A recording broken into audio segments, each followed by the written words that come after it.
Hey there, welcome back to Your Life Rocks. If you are a working Christian mom, then this is the place for you to get tips and inspiration to be the best version of you in everything that God has called you to. And today we are taking it a step further in what we've been talking about, which is how to do your weekly planning to really set you up for success. And today we're talking about looking forward to your calendar. But before we get to that and the training and all of the tips that we have for you today, I want to ask you to hit subscribe if you haven't done so already. And if you have, share this with another working mom friend of yours that could use some tips and inspiration in her life.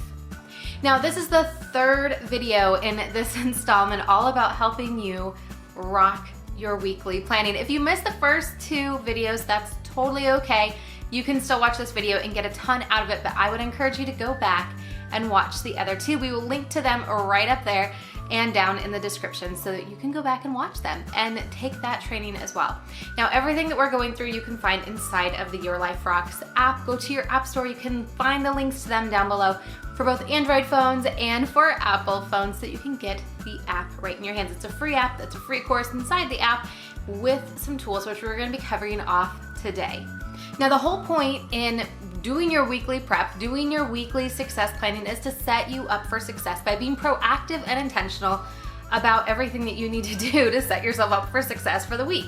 It's purely that simple. So today we're going to talk about looking forward into your calendar, how to communicate with people, and really make sure that your environment is set up with everything that you need in order to be really successful for your upcoming week. Now let's talk a little bit about calendars, because for years and years and years I fought myself because I am naturally a paper planner, but I know that I can be so much more effective if I do all of my planning electronically and use all of the calendars and everything else that's available to you, to all of us as tools. And as much as I've wanted to use those tools, I keep going back to paper every single time. And you know, I've kind of just learned that it doesn't have to be a electronic versus paper planning system or calendar system.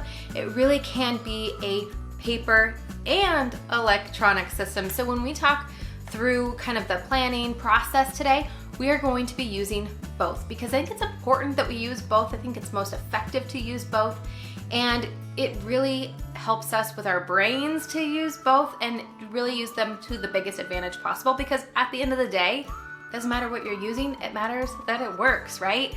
So that's what we're gonna be talking about. All right, so step number one is to review your calendar, review what you have coming up over the course of the next week. Now, you'll look inside my Life Balance Planner and you'll see the 2-page spread that really outlines the week. And that's where I look ahead at my Google Calendar and I write it down on paper. I take it from the electronic world and put it onto paper, because when I'm looking at this spread in my planner, it allows me to really see everything come together as far as what I'm making for dinner, if we're even going to be home for dinner that night, or if we're going to be off doing something else with the kids as a family. So it really allows me to kind of put all of the different pieces together that I'm not going to see just by looking at my Google Calendar. Now, when you're looking at that calendar, there are some things that you want to look at. You want to look for sure for any appointments or events that are coming up in that upcoming week. Plus, you want to think about any deadlines that you have for work, any projects that you're going to be working on that might cause you to work a little bit late or even bring work home with you. Now, these are important things to understand and to know, because this is where stress comes into play. When we think, okay, I'm going to get home at a regular time, I'm going to play with the kids, I'm going to make dinner, clean up the house, and have some quiet time to read and have some self-care, go to bed. Like, that is the perfect world. But then what happens is we go into our week and reality hits us smack in the face, where we end up working a little bit later than we should. We come home exhausted and the kids are kind of cranky and we don't know what we're making for dinner and everything kind of goes nutso. That is where stress ensues, because we have this reality version and we have our expectation version, and they are not even close together. So the whole point of doing this weekly planning is to look at your calendar, to have a really good, clear expectation of what the reality most likely will be, so that we can prepare for that, because the closer they are, the less stress we're gonna have. So that is the whole point of doing this exercise. So I take all of that information that I've gathered off of looking at my calendar and I put it onto my weekly spread. Now, I'm also going to be looking for these things in my kids' calendar, my husband's calendar, and anyone else that is going to be influenced into my week that I need to be prepared for. Because there's nothing worse than thinking, I've got this all planned out, and then my husband's like, well, I'm working late, or I've got this other thing going on, or your kids come to you and say, hey, there's this thing going on at school on this particular night, and then everything is out the window. You've done all this planning for nothing. So it's important that we realize we don't do all of this alone. We have to check in with our other people to see what's going on in their world as well when we put this onto our spread. Now, just knowing what is coming up in the week is just half the battle. Even if it's half, I'm not even sure, but that is just part of it. So once you kind of have an idea of what is coming up in the week, then you want to ask yourself these questions. What do I need for that particular event, appointment, project, what deadline, whatever it is? What is it that I'm going to need? For example, maybe your kids have an upcoming field trip in the week. Happens to be on Wednesday. Well, guess what? Wednesday morning, they're probably going to need something packed a little bit different for lunch. Maybe they need to have a permission slip that goes with them. You need to be able to know these things going into the week so that when it comes to Tuesday, you can be prepared. There's nothing worse than you've already ordered all of the groceries, you have everything set, and then you find about this on Tuesday and you're scrambling to figure out what you're going to be sending them to school with for food. So this is an important thing to kind of be thinking ahead of time on what it is you're going to need for the events that you have found on your calendar. Number 2 is I want you to think back to those goals that we set in all the different areas of your life, because sometimes these events that pop up on our calendar, these are the things that can be those obstacles in our way of reaching those goals.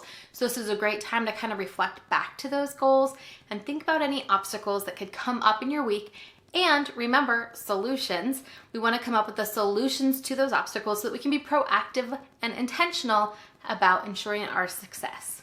And then lastly, I just want you to ask yourself this question: what can I do now to make it easier for me then? This is a magic question, because it can be just as simple as, I want to have this big, great dinner, but maybe this is a night we need to eat out and that'll make it easier for me. And you can go ahead and plan on that now, put in a reminder on your calendar, do whatever it is that you need to do to make life easier for yourself. There's no reward for getting through the hard things other than just an own pat on our own back. So go ahead and just make things as easy as you possibly can for yourself. Now, once you've looked ahead at your calendar, you've asked yourself these questions and you have it all worked out on paper, now it's time to put things back into the electronic world. Now, there are going to be some things that you can do on your prep day to set you up for success. Put those things into your Life Rocks app on your weekly success planner. Again, this tool is totally free inside of the app. You can select the day that you're going to be doing your weekly planning. You'll get a reminder that it is your planning day, and then you can go through this checklist. Now, the cool thing is this checklist does not reset. So every single week you can go in and edit it. But if you're like me, a lot of things are on repeat. And so I don't need to write it every single week or redo it every single week. It can always just stay on that list until I check it right off. And some of those things that stay consistent every single week are really setting up my environment for success. Things like packing my work bag, going through my paper bin, charging electronics, making sure there's gas in my car, making sure my car is clean. You'll have the things that are consistent for you, and they can always stay on that checklist. Now, when you're looking on your weekly spread, you'll also notice that there are spots in there to plan your meals. I'm going to be doing another video to talk about how you can make your meal planning as part of your weekly prep super duper simple, that will save you both time and money. So make sure you hit subscribe so you don't miss that upcoming video. And next, we're also going to talk about how you can execute your weekly planning day so you're not just having another work day, but you can really get things done very, very efficiently, save yourself some time, and still get some rest because it is your weekend. So stay tuned. I'll see you in the next video. Until then, keep building a life that rocks. Oh, and don't forget to subscribe.